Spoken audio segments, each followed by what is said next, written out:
It is unstable. It keeps doing its thing. Y'all, give me a second. We're going to plug this thing in. Come on.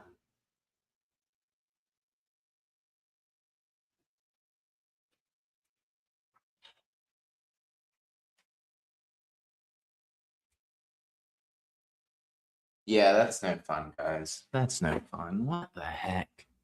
What the heck? What is going on? Apparently, my internet's being ridiculous, guys. Apparently, my internet is being ridiculous. So let's see if we got to switch on over. Let's see what's going on.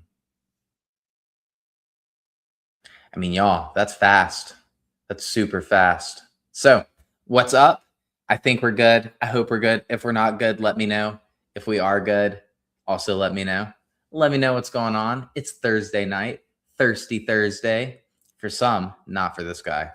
But we're just hanging out, having a good time. Gonna check in and see what everybody is up to on this Thursday night. So, what's going on? Are you a participant of Thirsty Thursday? Are you going out with your friends tonight? Or are you boring like me? I'm an old man. We're about to wind it down, put the head on the pillow, go to sleep. But first, we had to come hang out with everybody on the live stream. So, what's up? How's it going? I was craving food earlier today, but we made it through. We pushed through the craving. We made it to the other side. And I'm happy for that. I'm excited about that. And here we are. Here we are. We made a lot of progress today, guys. I am super happy with how much productivity we got done today. We crushed it. We recorded a bunch of videos, a bunch of long form videos on YouTube, edited, made them nice and pretty. It was good. We did not work out today because it was a rest day, but that's good because we're going to be recovered for tomorrow. So we're going to train tomorrow, and that's going to be good. But we crushed the productivity today. Just took dog outside to go to the bathroom. So that's super cool. We're starting to wind it down. We got the bright lights in our face, but not for long because we're going to go to bed super soon. Just kind of reflecting on the day, wanted to come hang out and chat with all my online friends. So drop a comment, ask me a question. How was your day? That's my question for you. What did you do today? What was the high of your day? What was the low of your day? Let me know. What was the best thing that happened to you today? The best thing that happened to me today? I don't know. I don't know. I have to think of that too. My biggest win, what did I say on my daily audit? When I was thinking through it of my biggest win of today, it was my workflow, like the productivity. I'm telling you guys, like I was so productive today and it was smooth. Like it didn't feel chaotic today. It felt very, not only was it productive, we had a good return on our time investment, but it just felt smooth, right? Like it didn't feel like we were like dodging bullets, putting out fires, like throwing mud at the wall, that sort of thing. It was just very like mellow, very mellow. So that's super cool. What else? What else? But is that the best thing that happened to me today? Because those are different things, I feel like. I feel like those are different things. So we've got the biggest win, but then what is the best thing? We went on a walk and that was really cool. Talked to my daughters, that was also really cool. But what else? I don't know, guys. I just don't know. But here we are. We're hanging out.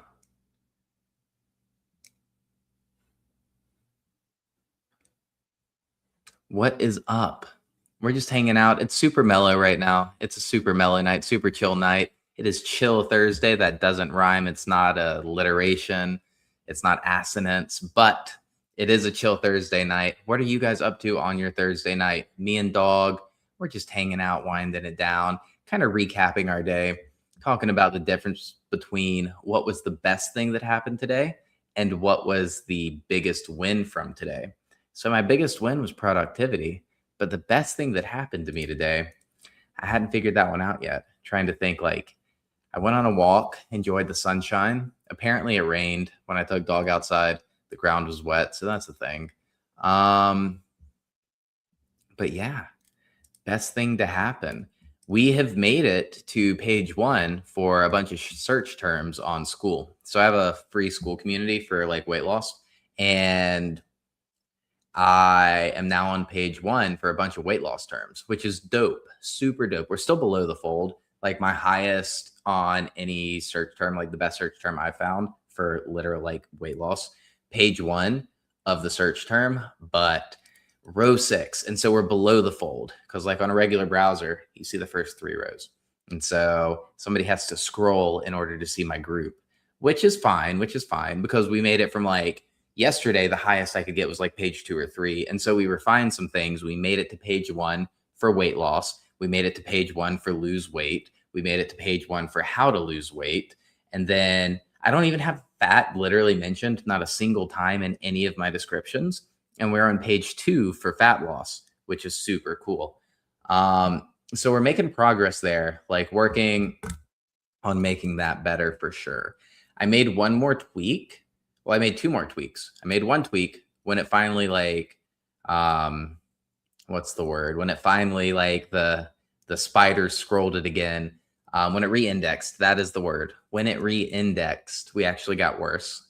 And so we redid it again to something slightly different and still different than our best one yet. And so when it re-indexes, I'll probably go to bed before it re-indexes. But we'll see how that goes. And if it's better, I think it might be, we'll leave it. And if it's not better, we'll go back to the one where we were like at the best.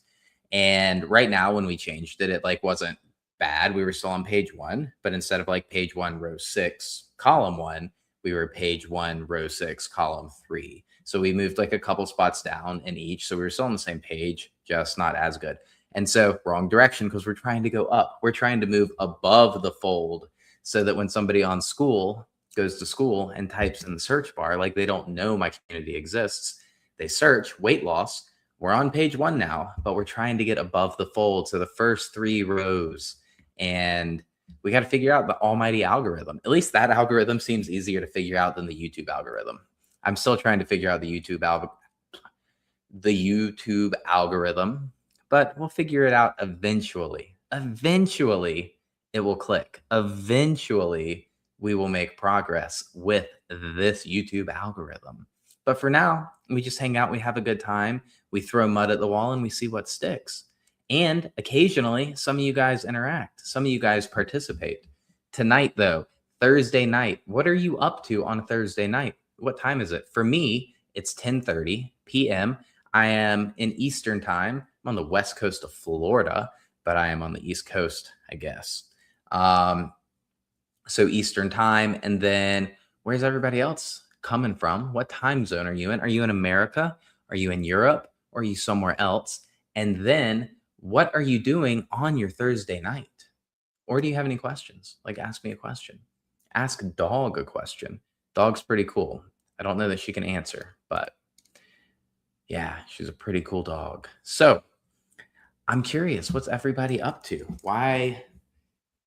What'd y'all have for dinner? I'm trying to think of how long ago I ate. I think I ate at like 4 p.m. So I think I ate around 4 p.m. That was my last meal. I have been very hungry tonight. So we dropped calories by about 150 calories a few days ago. And so I've been really hungry since then. Like increasingly hungry. And so I definitely look flatter today. But for sure like leaner than the past day or so. So like even though like I look less attractive, less aesthetic. Aesthetic's the right word. Aesthetic's the one I was going for. I feel like I actually looked better like yesterday or the day before, but we're eating less and we're eating less carbs. And so like a little less full, not a lot less full, but it's 150 calories. So it's like let me do the math. Yeah. It's like 40 grams of carbs. So we cut like 40 grams of carbs out of our diet. Like, of course it makes sense that like we would lose a little bit of fullness, but that's okay. We're managing 4 calories. So, and we'll see how it all ends up. We constantly adapt, right? It's like the more rigid we are in our thinking, the more rigid we are in our actions, the way worse it pans out. Like we need to like run the algorithm of our life. The algorithm of our life needs to be prepared and needs to have accounted for the variables that are inherently chaotic, right?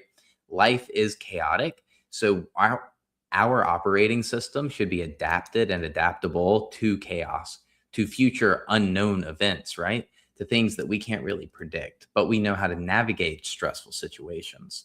And so, yeah, guys, if I eat at night, what do I eat? I don't eat at night.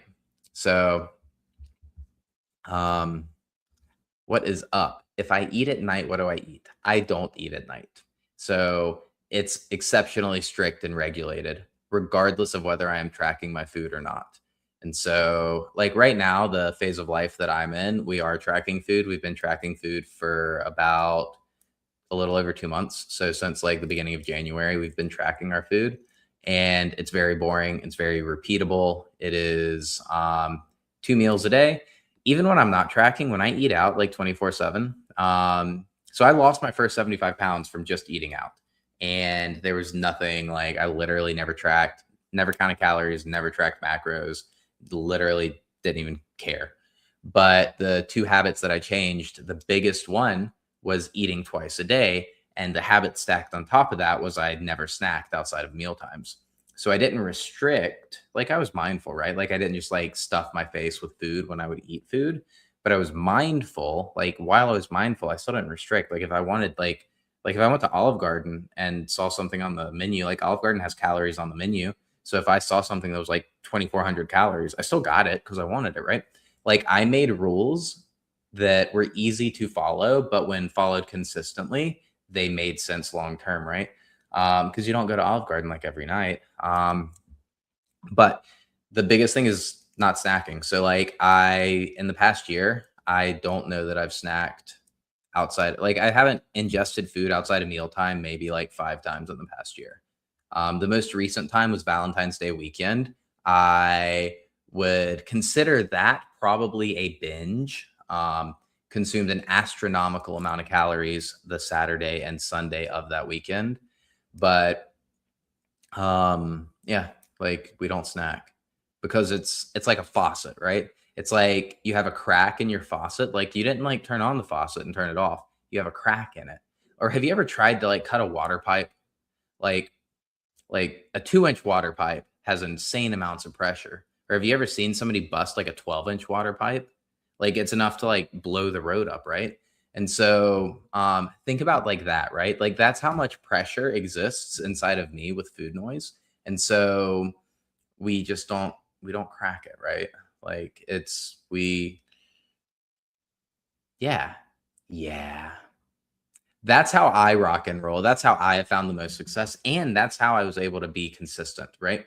Consistency is key, way better than any amount of like white knuckle amounts of like effort. And like it's not that hard. I've had that conversation with so many people recently. And that sounds like really unfair. It sounds like, oh, you don't understand what it's like. But in all seriousness, I've never, ever, ever felt that anything in my life was as easy as this has been recently and as this is right now. It's very different. Like I struggled for years, guys. So I got fat when I was in high school. I went to boarding school. I gained an astronomical amount of weight. My little sister, who's 3 years younger than me, she quit talking to me. Like she didn't even recognize me. And then I yo-yoed. I've never been this lean, but I yo-yoed up and down, and it just like gradually got worse. Like every up was higher than the last up, and every low was higher than the last low. So it was just this like getting worse over time until March of 2025 was my heaviest weigh-in ever, 257 pounds. And like the just how much effort it would always take in the past to even be like a little bit successful. And then all of a sudden, like the mindset was just so different that it was like it truly was like a divine intervention sort of thing, and it was like mindset and spirit more than anything. Like obviously the physical transformation is very cool, but it's like the emotional maturity that accompanied it is probably the only reason there was any success. Like literally the only reason. Because it's just so different. Like it's never been this way ever. And it feels like meaningful, and it feels like I have changed and I have evolved, and now like this is like an entire, like it's like I'm living a new life. I mean, I really am. Like it's wildly different. So just breakfast and lunch. So when I started this, I would do lunch and dinner because for me and a lot of people that I've talked to, it's easier to do intermittent fasting like in the morning. Like you wake up, you start your day, you're busy, blah, blah, blah, and you didn't break the seal, right? Like, so it's easier. You don't have to deal with like the indulge and then cut it off because you haven't had it yet, right? And so you eat your first meal at lunch, your second meal at dinner, and that's it for the day. That worked really, really well until it didn't for my schedule. Now my schedule, it makes more sense to do it like breakfast and lunch. And they're kind of spread out. So like right now, most days when I eat around 9 a.m. for my first meal and I eat around like 3 p.m. for my second meal. And so about 6 hours in between meals. Um, the way that works is typically like my morning appointments start at 10 a.m. And so what I'll do is I will eat at 9. Well, I'll start cooking at 9. I'll eat at about 9:30. That gives me time to like get finished, cleaned up, ready for my appointments. I'll run all of my morning appointments and then I will go to the gym at like 12. And so go to the gym, train, typically like an hour to an hour and a half in the gym, and then we'll come home, cook my next meal like 3 p.m. and then we'll deal with everything in the afternoon after that. And so that is how I run my schedule right now. And it works well. Some days it's earlier, some days it's later. On days it's earlier, I typically don't get very hungry. On days it's later, I manage that well too. But the way I eat my second meal is I eat it right after I work out. So like I finish training on rest days, like it doesn't matter. I still stick to the like same time frame basically. But on training days, I work out and then I come eat my food. And I found that that helps me feel, it just helps me like kind of re-regulate, right? But it works out well. And so yeah, right now I'm at like 2850, so 2,850 calories a day. We just lowered it a little bit from like 3,000. So we're reverse dieting, right? And so the game plan is to get around like 3,200 to 3,500 calories a day as our new maintenance. And so we're working our way up from about like 2,400, and we had gone up to 3,000. We probably went a little quick from like 2,800 to 3,000. Performance in the gym is amazing. Not just in terms of like weightlifting and strength, but also in terms of like calisthenics. So body weight stuff like pull ups feel amazing. Strict ring muscle ups feel amazing. My squats feel amazing. My deadlifts feel amazing. My aerobic capacity is amazing. Like everything has significantly improved in the past 3 weeks, which is when we started increasing calories. We started the reverse diet.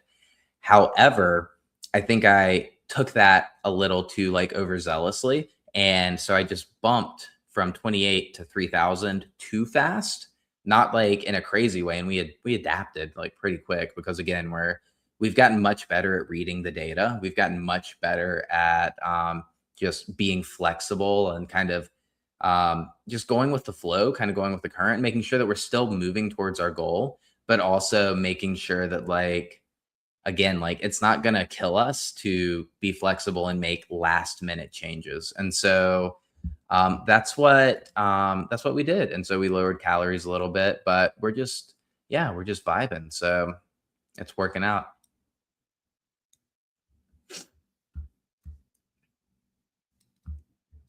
What else you got? What else you got?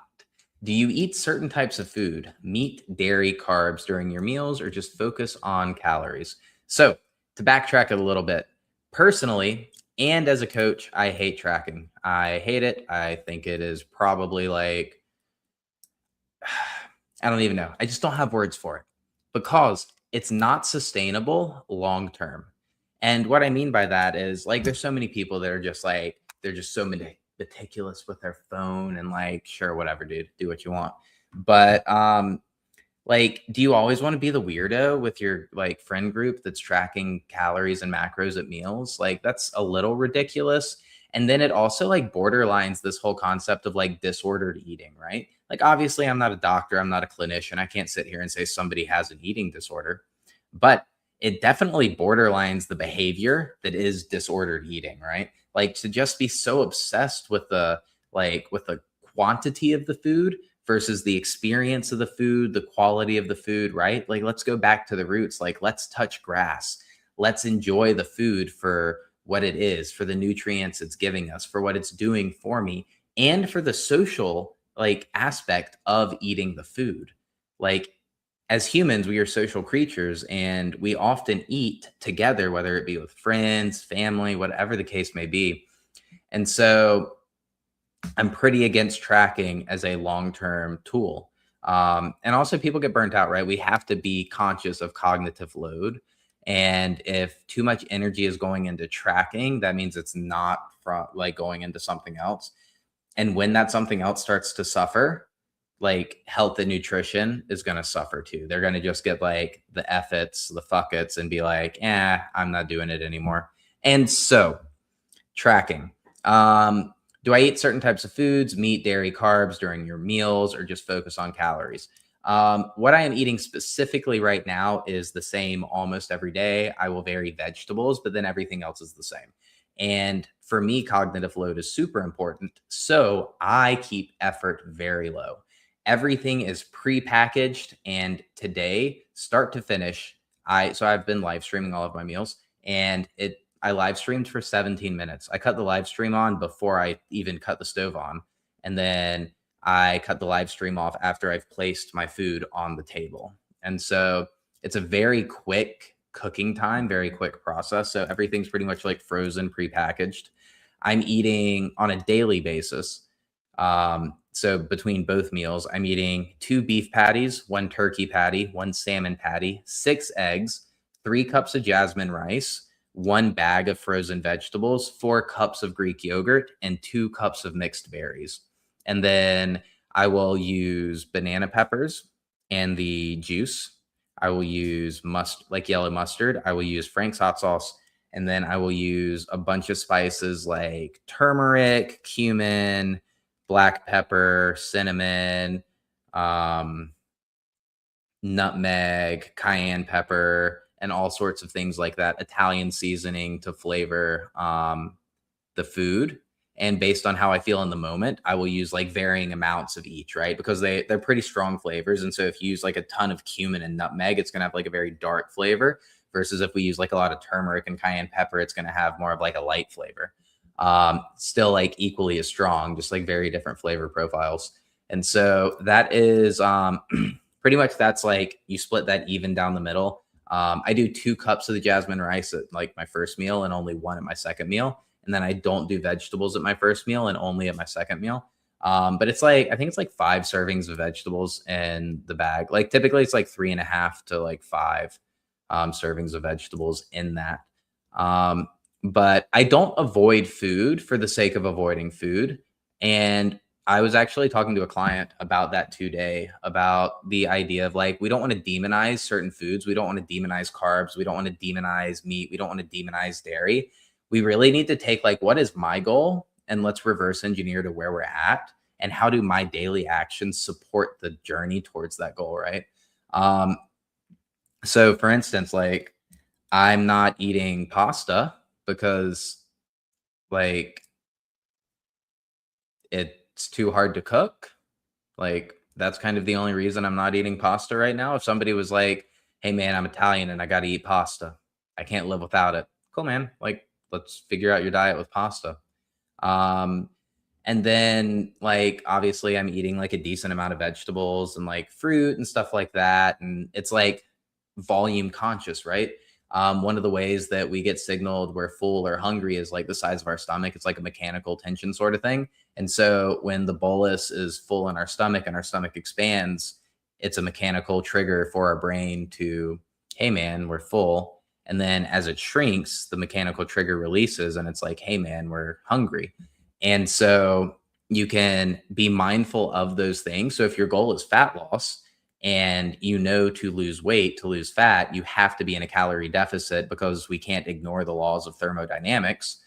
So how can we make that calorie deficit as less miserable? Like how can we make it less miserable? Because we don't want to be like just in pure misery while we're in a calorie deficit. That doesn't make sense because that's also not sustainable, right?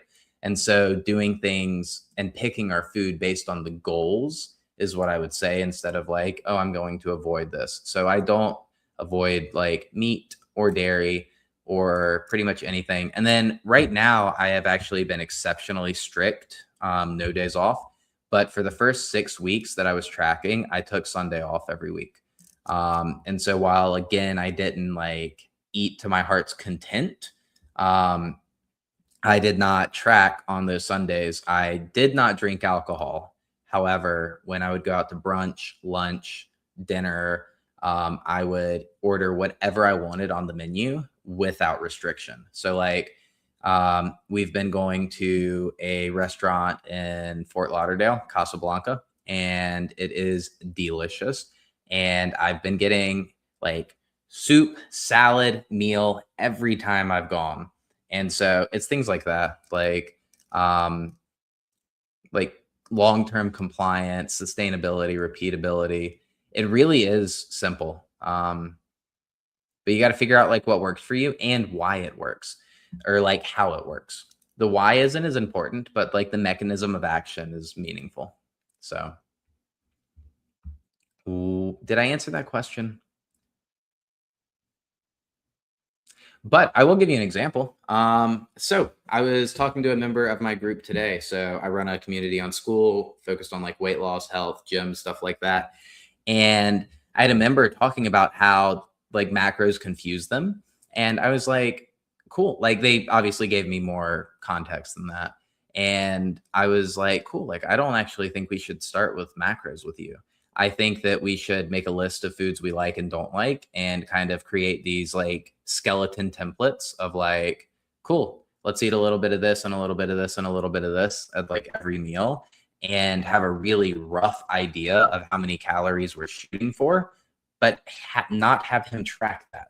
Like talk about it as a team. So like coach, client, we talk about it, we brainstorm. Okay, you like these foods? Okay, I think this is kind of the direction we're heading in. And then you try it, you're compliant with it, and then you give me feedback. Are you hungry? Are you not hungry? Are you bored? Are you not bored? Is the weight going up? Is the weight going down? Is the weight staying the same? How's your bowel movements? How's your pee? Are you waking up in the night? How's all these things? And then like I make the adjustments and you just like comply with it. So that's another really cool way to do it, where you don't, again, you don't really have to track, because we can start to recognize these patterns of, okay, well, my meals should like generally look like this. Like I should have like a piece of protein about the size of my palm, and I should have like some vegetables about the size of like a scoop of my hands at every meal. And of those vegetables, I should try and have like 3 different colors at every meal, because if I eat 3 times a day with 3 different colors, that'll put me at 9 different colors. And like, so I'm probably getting some good like variety in terms of like the micronutrients on top of the macronutrients, and things like that are rules that we can really start to live by, in the direction that I want to live by, and the direction I want to encourage the people I work with to live by. Because again, I think tracking forever is ridiculous. I think it's absolutely ridiculous, and it's nothing that anybody should ever aspire to. It's like saying like you should aspire to be a meth addict. No, you shouldn't. Like, why would you ever want to be a tweaker and like look out the blinds for the rest of your life because you think somebody's like coming to get you? I don't want that for anybody. And so I don't want people to become obsessed with calories and macros. As an example, I'm working with a girl right now, and she's obsessed with calories, and she's having a really hard time like stepping away from that. And I don't know that she will. I don't know that she ever will. It might just be one of those things that like she has to learn it the hard way, or maybe it's just one of those things where it's like forever. I'm not giving up hope, but it's tough, like for sure. So it is tough. I see you said great example, but I actually don't know what example you're talking about. I'm having a very hard time concentrating right now. So the fact that I feel like I'm doing a decent job staying on topic to answer your questions, like I'm pretty proud of myself right now, but a little distracted. So it's the way the cookie crumbles tonight. And speaking of crumble cookie, oh boy, I've been wanting food, guys. I've been wanting food. What else you got? Your questions are amazing. So I appreciate your questions and I appreciate your feedback as a great example. But I would also like to know what was the example because I feel like I gave like 3 examples back to back. But yeah, we'll see. We'll see.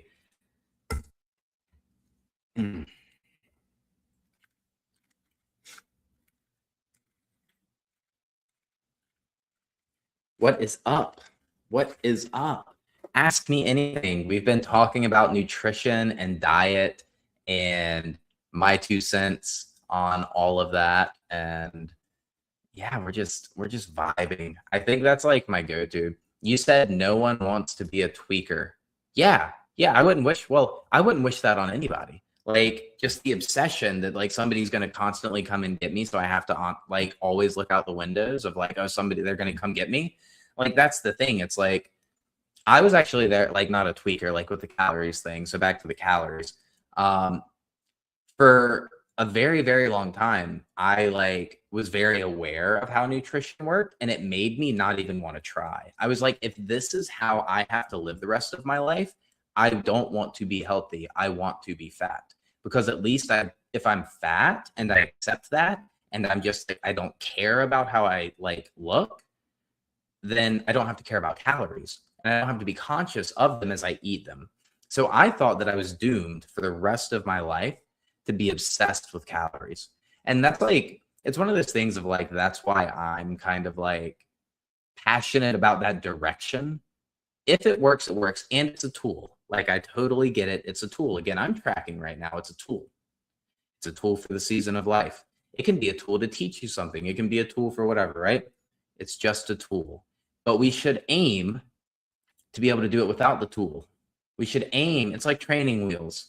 Cool training wheels, they definitely help. They definitely help. But we should aim to get rid of the training wheels eventually.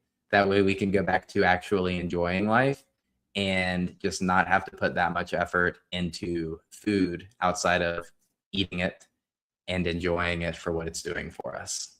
And I think that's really important. So I appreciate you. I appreciate you bringing that back up and helping me come back to my example.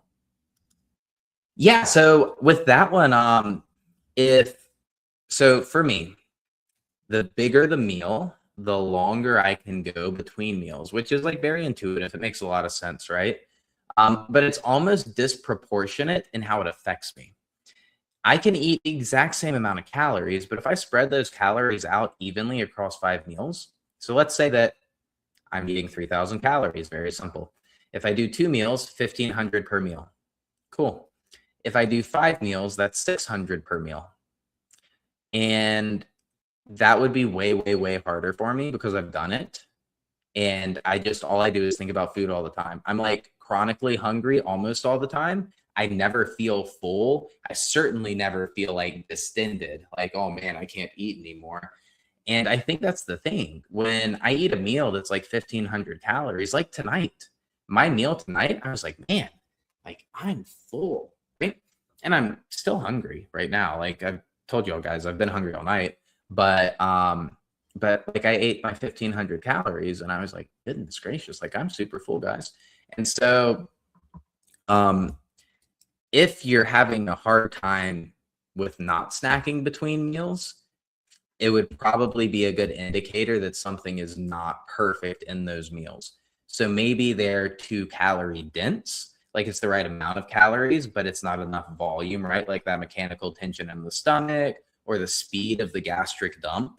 So once the food goes into your stomach, like how fast is it going from your stomach into the duodenum, the first part of your small intestine? I have a 5 month and gained 40 pounds, having the hardest time losing weight, but I do snack all day. Yeah. So snacking for sure. I'm a big fan. Like, again, like I've been there. Well, I've never had like, I have children, but I've never birthed children. Um, and so like, but yeah, yeah, yeah. That's very tough. Obviously, there's a lot of like nuances in that, but snack and try it, and then be mindful of like the food too, right? Like voluminous food. Also, there are some just like goated snacks to keep in your fridge if you are good with them. A lot of people hate these, but they're really, really good. Like just the go-to snack for weight loss: pickles, pickles. So the three things I keep in my fridge: pickles, banana peppers, and pepperoncinis. And if I'm ever like just like super starving, like way hungrier than I am right now, like to the point where I'm like, I'm gonna go make a bad decision, I'll go eat those. Because an entire jar of banana peppers is 25 calories. I would get sick to my stomach if I ate that many peppers, right? I mean, not even talking about like the bathroom, like just talking about like it's so much volume, right? Like eating a full jar of banana peppers, like I would just be like sick of the flavor, sick of the volume. And so pickles, banana peppers, and pepperoncinis. You got to make sure that it's not like the like flavored ones. Okay, so I've got some pretty strong opinions on kombucha, and they're not necessarily like rooted in anything other than my own personal experience. But I think a lot of people use kombucha as like a slippery slope to like,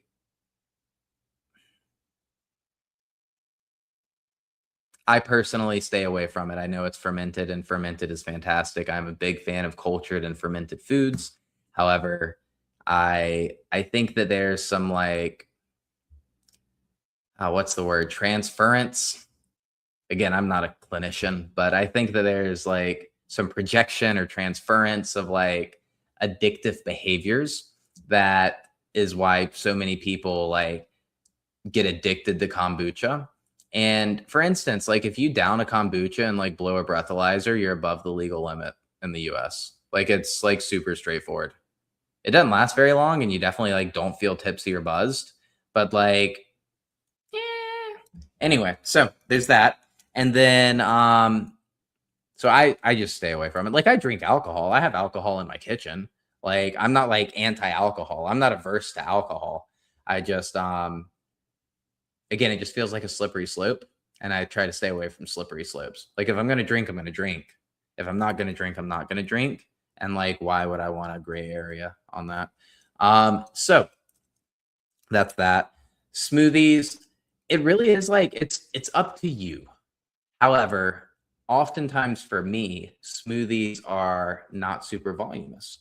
And I'm not, again, like I like feeling full. So it's a big thing. But a lot of people love them. They're also super easy. And I am the biggest fan of easy. The easier it is, the more likely you are to be compliant, right? And so if you don't have time to sit down and enjoy a full meal because you have a 5-month-old, like maybe a smoothie makes the most sense, right? Like compliance, sustainability, long term. I also like, I'm a big fan of diet drinks. So a couple things real quick. I'm a big fan of minimum effective dose. So what's the least amount of effort we can put in for the return on investment that gets us to our goal, right? It doesn't have to be perfect. It just has to be good enough. So minimum effective dose. And then I'm also a fan of harm reduction. So instead of this whole idea of like harm reduction, so instead of the idea of abstinence and relapse cycles, like completely outside of the context of like actual like chemical addiction, right? We can just use that as like our framework. So instead of abstinence, relapse, we have harm reduction, which is kind of having like our toe dipped in the water a little bit all the time. And so, because I don't like these like extreme cycles, right? Like we're going to be really strict in the week and really relaxed on the weekend. Again, that starts to push us towards that like binge behavior, that disordered eating. And it's really easy to slip down that slippery slope and get so far away from where we were. Where if we just didn't have such extreme rules and such rigid boundaries, that we would likely feel more fulfilled day to day, week to week, month to month, quarter to quarter, etc. And we would be less likely to go on these extreme binges. Also, like I know somebody right now who feels very, very trapped in their life, and they are doing exactly what I'm talking about. Like they actively talk about how they don't want to drink. They actively talk about how they want to lose weight.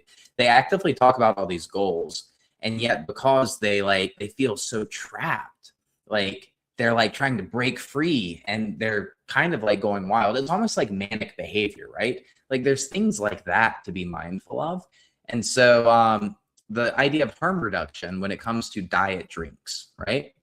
More chemicals probably means more bad. Less chemicals probably means less bad, right? Like that's probably a safe assumption. So like in like a lot of high school math, college math, high school chemistry, like high school biology, college biology, um, you make assumptions when you're learning these formulas, right? So like in like trying like when you're learning about like how to solve for like pressure changes in the air in chemistry and like chemistry 1, you make assumptions that like it's in you do the formula based on perfect conditions, right? So you're making assumptions.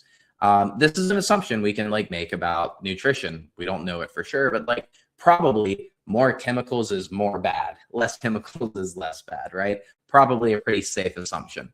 But at the same time, should I drink like my diet Cokes or should I drink like full sugar Cokes? If one allows me to like account for calories and manage calories, it's probably less bad than the full sugar Coke. Because being over fat is quite bad for us, right? It's very inflammatory. There's a lot of bad side effects. There's a lot of really long-term side effects, not only short-term side effects, but things like that. So it's like, how can we reduce the harm? Because we're all going like to the same place at the end of the day. Like we all end up in the dirt. And so really like, how can we increase health span? We don't have to be perfect, just good enough, right? What's the goal? Well, my goal is to have my health span equal to my lifespan, right?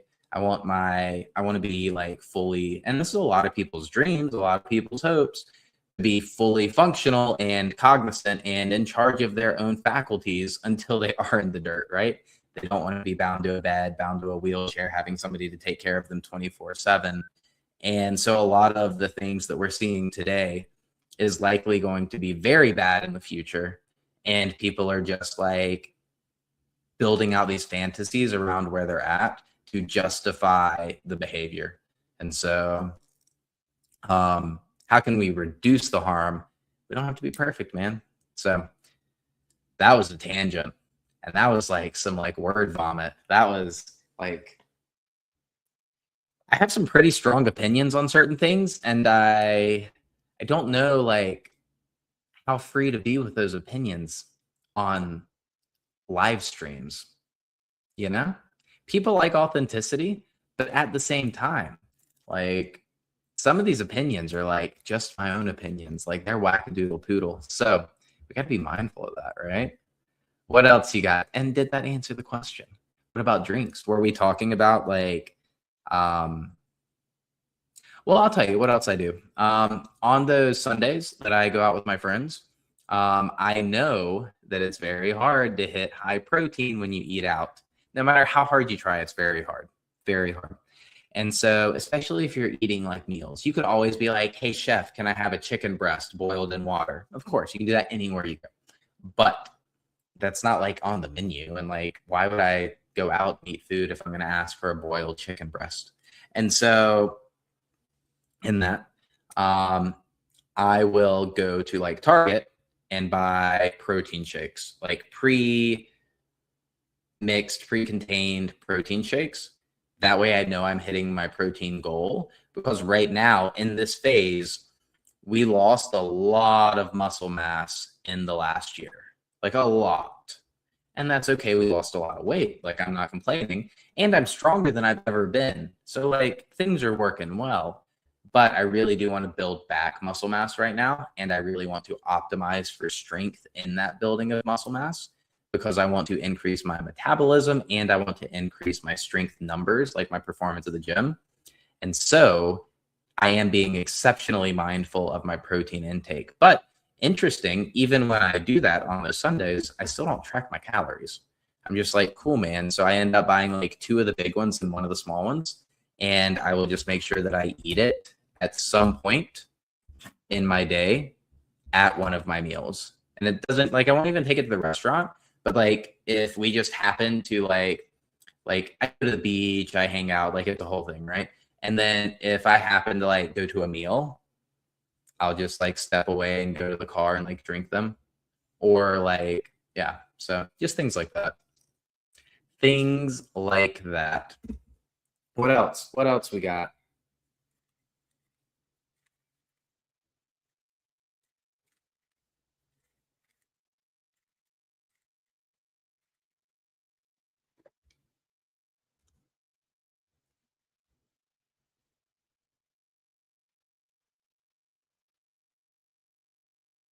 Yeah, so okay. I forgot that I should read that out loud.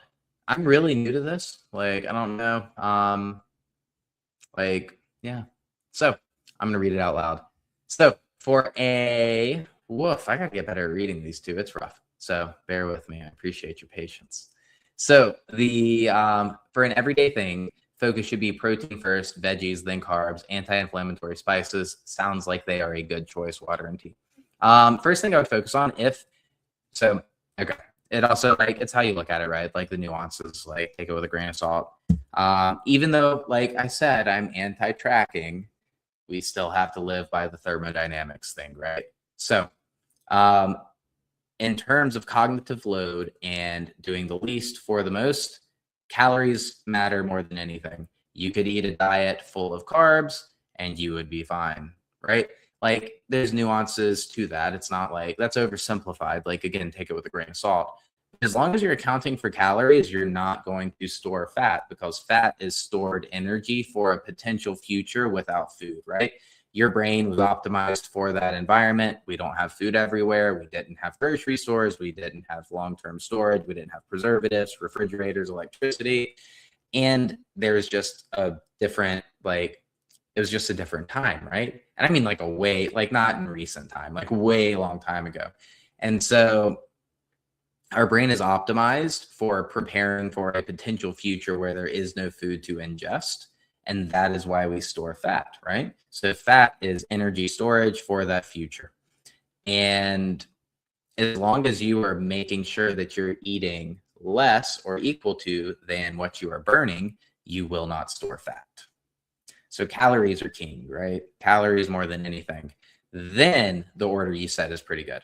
So then protein first. I would also say we actually want to manage for fat too. A lot of people demonize fat. Definitely don't demonize anything. However, hormones, you need fat, you need to consume fat. Just blanket statement, every man that I work with, I would say, let's start with like 100 grams of fat. Every woman, I would say, let's start with like 70 grams of fat, right? It might feel like a lot, but we need hormones to run well for like every process in our body to run well. For sleep, hormones. For hunger cues, hormones. For sex, hormones. For being happy, hormones, right? Like, so we need to make sure that like things are functioning well. And then, so I would say like protein, fat, everything else is carbs, and to like your experience, right? Um, for me, if I do very high protein and relatively high fat and very low carbs, I feel very, very, very satiated. As soon as I start to increase carbs, my hunger goes up like a lot. Carbs make me hungry. And so that's just a me thing, right? That could be like my learned experience from using carbs as like a security blanket growing up, or from like genetics, or a combination of both, or something I haven't mentioned. Um, so what types of fat? Whatever types of fat you like to ingest. And again, one of the things is like probably natural is better, and probably like unnatural is worse, and probably like, yeah, that sort of thing. So I would probably do like animal fat and like extra virgin olive oil, and probably stay away from like seed oils and margarine and stuff like that.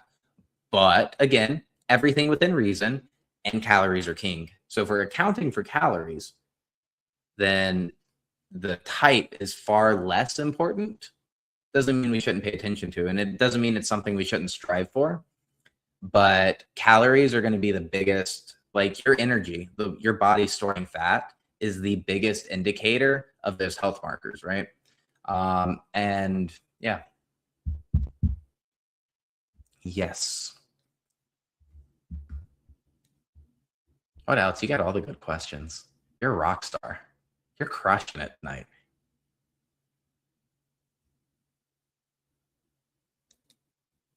Mia. Absolutely crushing it. I'm appreciative. I am so grateful for your engagement. I mean that from the heart. Also, it is toasty in here, guys. It is so toasty. I don't run the air conditioning when I'm recording a video or live streaming because it's loud. It is loud. What about exercise? What about exercise? What's your jam? Do you exercise at all? I would start with just walking, especially like sun up walking. So I'm a big fan of walking. I personally love it. I multitask while I do it. I listen to an audiobook and I walk. And then when I get bored of said audiobook, I will switch over to like working from my phone. However, not everybody can like afford to go on walks for like infinitely long times. So like 20 to 30 minutes first thing in the morning, time it with the sun coming up. Like sunrise 6:39, start your walk at like 6:39.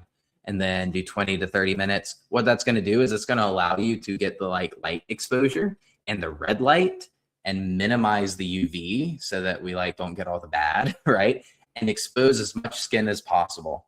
That's going to be rock solid for like hormones, vitamin D, like all that stuff. Super dope.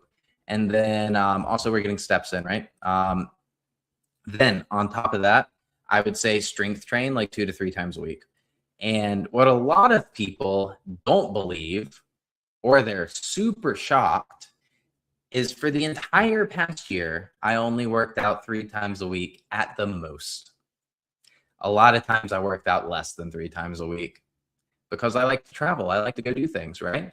I do a lot of traveling. So like went to the Bahamas, went to New York City, went to South Carolina a bunch. So I live in Florida.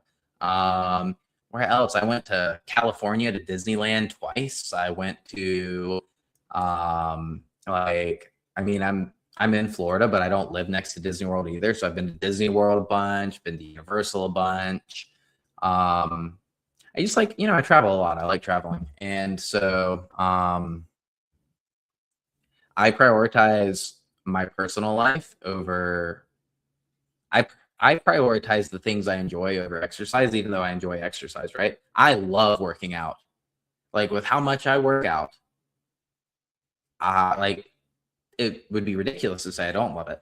And at the same time, I like spending time with people more. And so given the opportunity, I'm going to go spend time with people. And so yeah, like strength train, resistance train 2 to 3 times a week. Shoot for 3, be happy with 2. Have 1 day between sessions. So like, let's say we're going to work out Monday, Wednesday, Friday, right? We work out Monday, rest on Tuesday, work out Wednesday, rest on Thursday, work out Friday. That's 3 times a week. It gives you your weekends all to yourself. So you don't have to worry about working out on the weekends. It's only 3 days of training. So if something comes up, you can always push it 1 whole day. You can push the entire week. So like you work out Monday, rest on Tuesday. Plan to work out Wednesday, but then something crazy comes up and like you don't get to work out. So now you just shift 1 whole day, but now you don't have to shift next week because you had a buffer day, right? And so you train on Thursday, rest Friday, train on Saturday, rest Sunday, and then the very next week is back to normal. You're doing train Monday, Wednesday, Friday, right? It's super easy, right? It's very adaptable. Like I was saying, the algorithm should be adaptable to chaos. Life is chaotic. And when we live by these really strict rules that are not adaptable to chaos, we're very unlikely to be compliant long-term, and we're not going to achieve that long-term success, right? And then we give up, right? How it's like, y'all, I'm like so passionate about this whole idea of practicality because so many people are like, but that's not best practice. It is best practice. You're wrong. You're living out of a freaking book, man. Like, people have real lives. People have real things that come up. Like people have children and children are like children, man. Like, I don't have my children right now, but I have children. I've got 2 little girls. I got a 5-year-old and a 3-year-old, right? Like, um, things like that. Like, life happens. And so the plan has to be adaptable to that. So strength training, long story short, strength train, shoot for 3 times a week, resistance training, be very happy with 2 times a week. And like, that's it. Now, how does that look? You're going to run the skeleton. You're going to do full body workouts all the time, every single time, especially if your like training age is fairly young. If you're not a professional athlete or a professional bodybuilder, pretty much what I'm about to say applies very well, right? And so strength training, what your session looks like, you're going to be able to knock it out 45 minutes to 60 minutes, so an hour or less every single time. Makes it super easy. If we need to condense, we can condense, but typically it's about a 60-minute session. You're going to come in, you're going to do a 10-minute warm-up, right? General warm-up, treadmill, elliptical, bike, whatever. Just get the blood flowing, increase the core body temperature, start pumping blood to the joints where blood flow is typically restricted. Now, generic warm-up. Then we go into an activation. The activation is specific to the exercise. Typically for most people, it's going to be like glutes and shoulders. So we do like 3 rounds of an activation. It takes about 2 minutes. Hello, what is up? How's it going? And then, woof, woof, woof. My clicker's not working, man.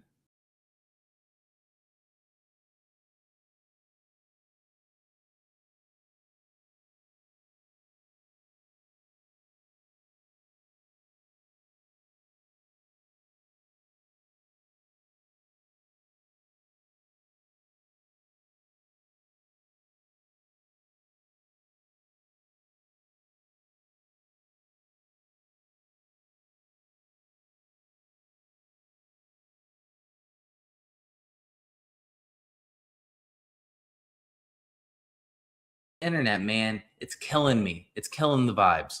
So, lower body strength, that could be one of 3 things. We're either going to squat, we're going to hinge, or we're going to lunge.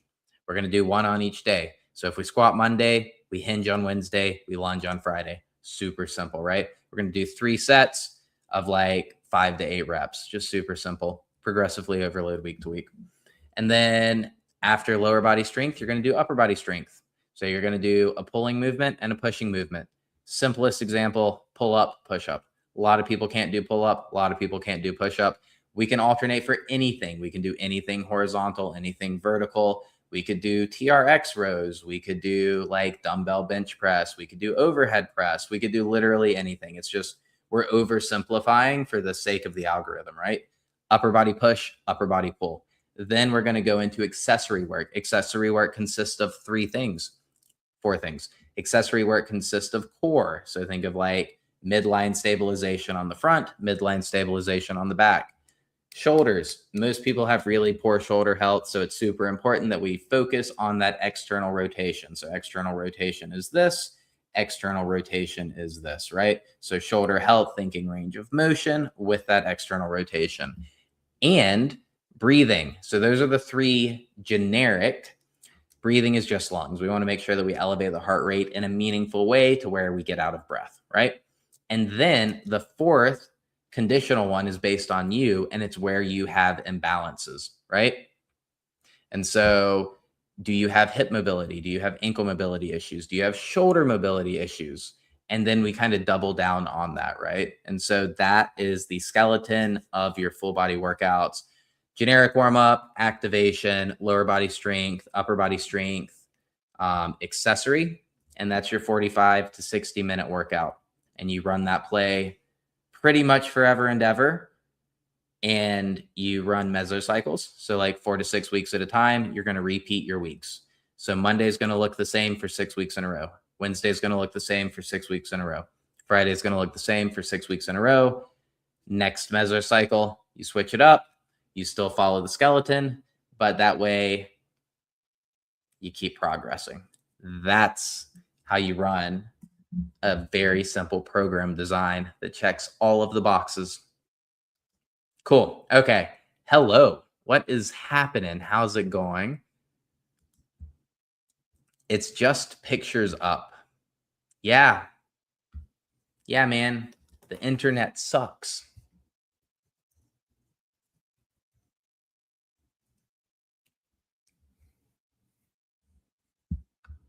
But somebody comment and let me know if like you can hear me because I don't know what that it's just pictures up. Does that mean that you can't hear me? Does that mean that you can't see me? What's going on? Somebody give me some feedback.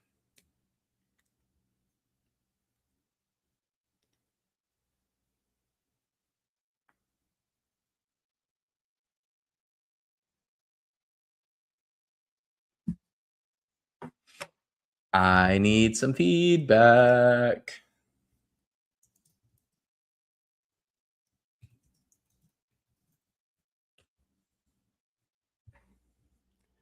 I don't know. Hello.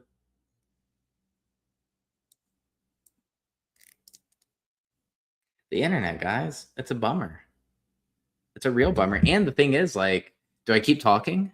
Because I'm not getting any feedback from you guys. And the last feedback I got is it's just pictures up, right? And so is it? Is it just pictures up? Because that is no bueno, right? That is no good. I'm back up. Cool. You are just crushing it tonight. You're the MVP. You are the MVP, so I appreciate that. Um, where where did I get left off? Like, were y'all able to not y'all didn't hear me? Y'all didn't hear my entire explanation of like the skeleton for the workout? Because that is a bummer. But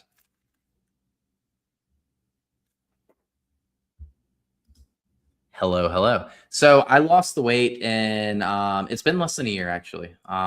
So in March of 2025, I hit my heaviest weigh-in ever in my entire life, 257 pounds. And then I didn't start working out until April 14th of 2025. And I put zero effort into anything before that. Like I had no intention of changing.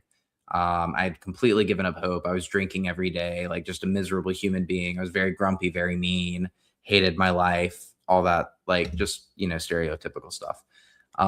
And my friend invited me to the gym, and I said, sure. Well, I said no at first, but then he insisted. And so we went and worked out. And then, like, I kept going back. And then he quit coming with me, and I still kept going. And so April 14th to Christmas was 75 pounds. I lost 75 pounds from April until Christmas.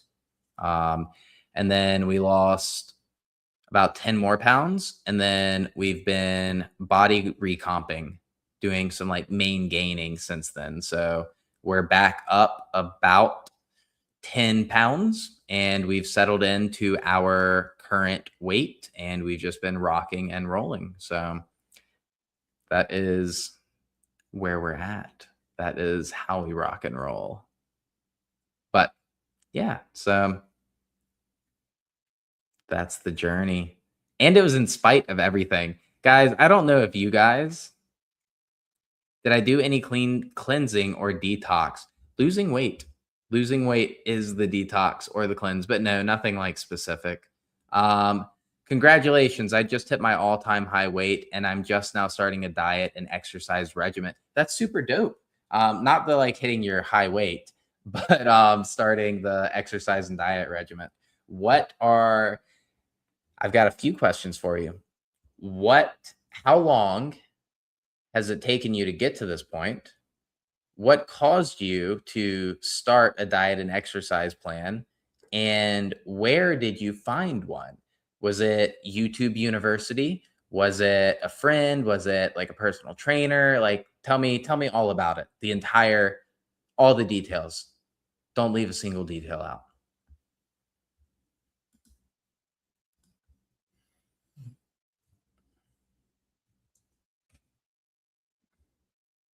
And then I've got something that I'm going to put in the comments because I think I can do that, guys.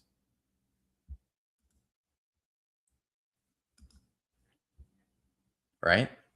The internet really is bad. Like, my internet's not even loading. That's ridiculous. That's so bad, man. What the heck? It's just got to be really spotty because I'm literally like I got the Ethernet cable in and I just did the internet speed test and I'm at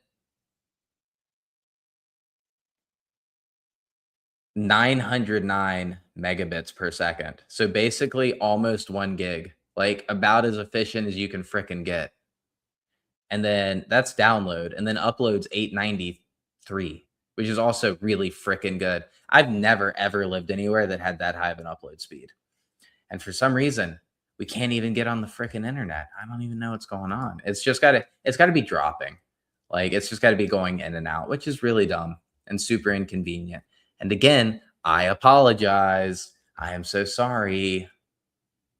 But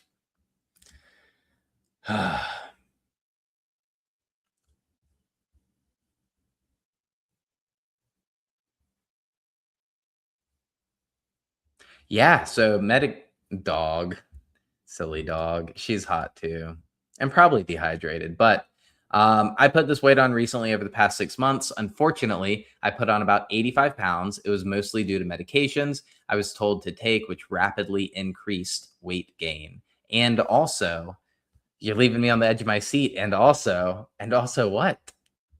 I stopped working, so I was home a lot and just ordering a lot of takeout and eating bad foods. I have been there too. It's okay. We don't judge. We certainly don't judge. Um, and that was like, God, freaking DoorDash and Grubhub, and those were like that was my go-to. That was my go-to. I'm genuinely surprised that I wasn't significantly heavier than I ever got. It's I would say it's like borderline miraculous. I can really put down some food. Like it's crazy. But 85 pounds, like you can do it. You can get rid of it. You just got to be consistent and like figure out like what makes the most sense. It's all about sustainability and repeatability. I said, I don't know how long you've been here, but I've said that like for years, like years, I struggled with consistency.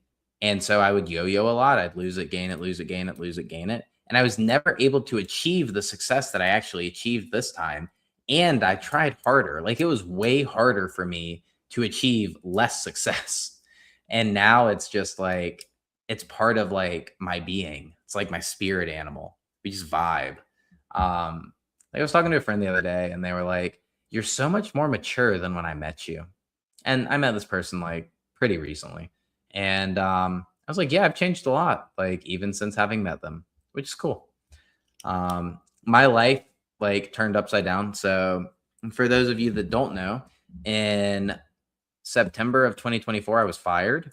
And then, so I was married and we had 2 kids. Whoa, a degree in culinary arts and understand nutrition very well. So I have the knowledge of how to eat cleaner and what food to eat, when to eat and how fast, etc. In my past, I used to be, ooh, I'm excited.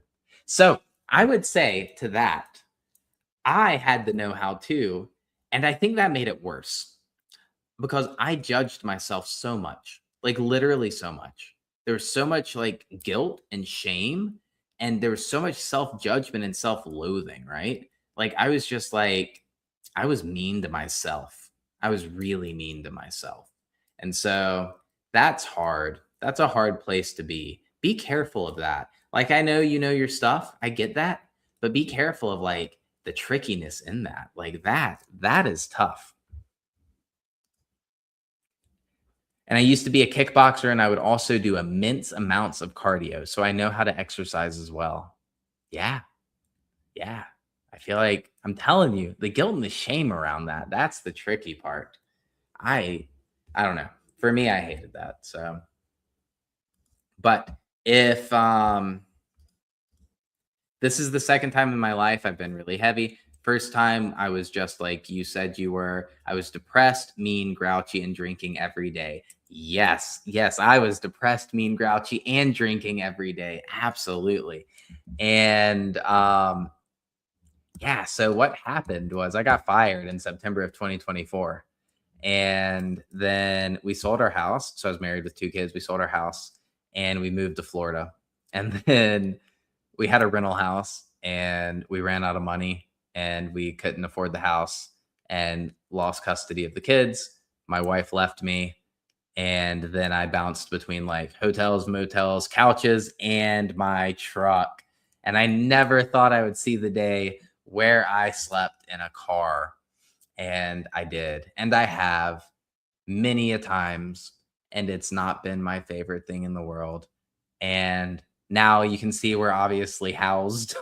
We're in an apartment, and it is a nice apartment, and I love it. And the humility, though, the freaking humility that came from I remember the first time I ever slept in a car, I was embarrassed. Like, I was literally embarrassed. I was so embarrassed to sleep in a car the first time. And then it became like, even though it wasn't like, it would be for like little, like very short spurts, like maybe one night or maybe like 3 nights at most. Um, but it just became so normal that it was like, like I knew where to go. I knew how to do it. Um, but that humility of being knocked down to like the lowest of lows that I could ever imagine, it changed my life for the better, like for the so much better. And so that's really cool. Like I'm grateful for that.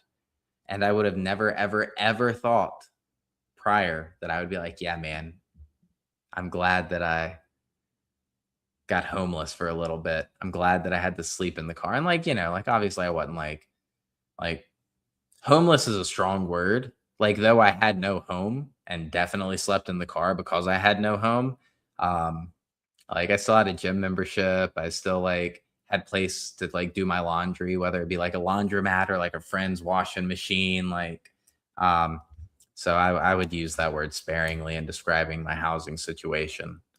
Um You're absolutely right, though. It's been depressing with the guilt and shame about all of this. I can barely go out and around people now. Yeah.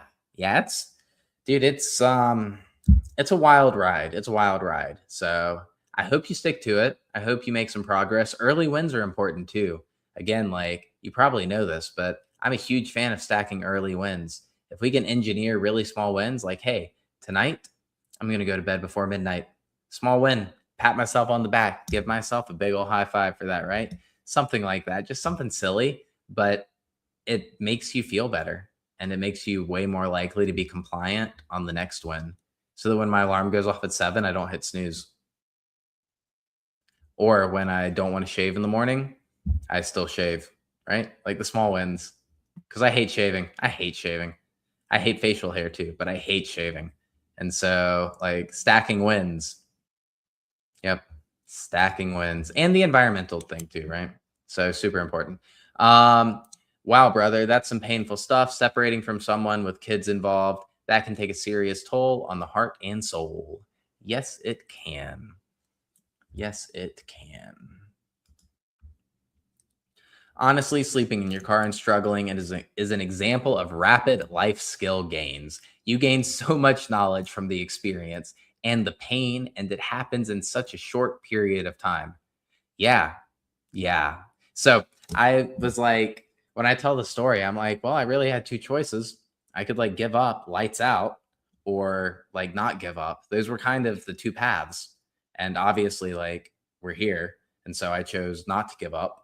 Um, but there were days like, and I use the word divine intervention because like divine timing, because I'm not sure it would have turned out the way it turned out had certain people not been in my life.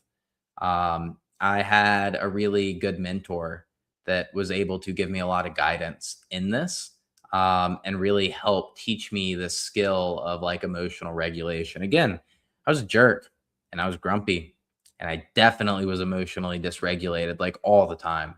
And so very short, like very short to get angry. And it wasn't conducive for like work. It wasn't conducive for home. It wasn't conducive for anything.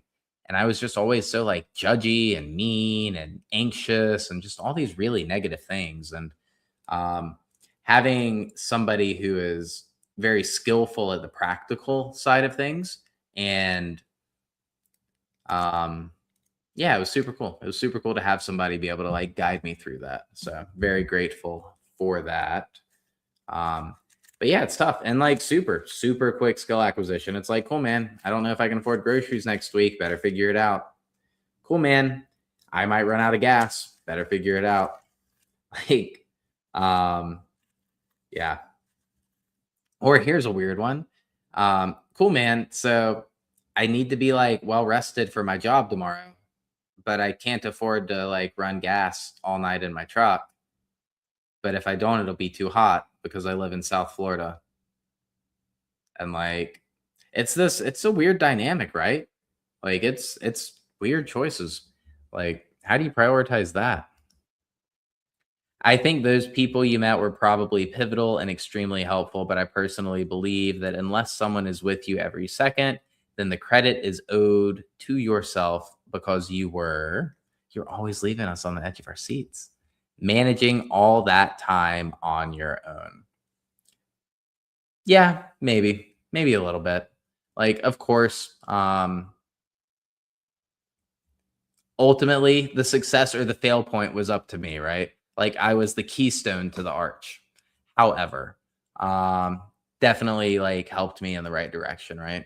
And even just a sounding board, like having somebody to talk to, especially in that time, like that was lonely. Like that was whack. I also hated being alone. So like hated it. I was not just hated it. I was terrified to be alone. And now I live alone, die alone. That's kind of depressing. Like I don't really think that, but like I'm alone so often now, just like me and freaking dog. I had dog the whole time, like me and dog. Um, she's definitely been an anchor. Like we'll put dog in there, right? Like me and dog. Um, she's super cool, but yeah, just tough, very tough. And it's something that like I didn't share with people. So like while I like was working, nobody knew that I didn't have a home. Like nobody.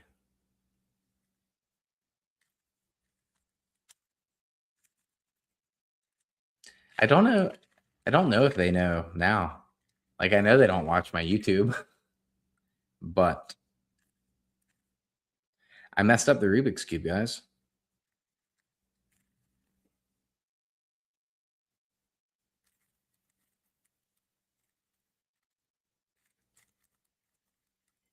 Whoa, I messed it up. I keep messing it up. What the heck? Huh.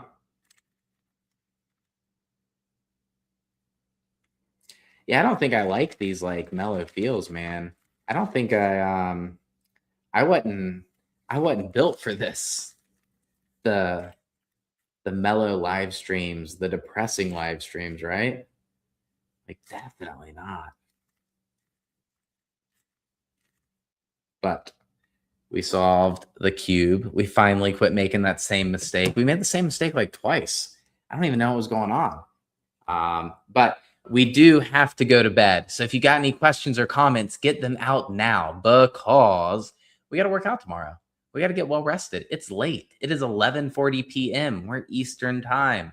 I don't know what time zone you guys are all in, but it's bedtime. So get your comments out, get your questions out. If you got them, I'll answer them. And then I'm winding it down. We've been out here for an hour and 20 minutes. An hour and 20 minutes.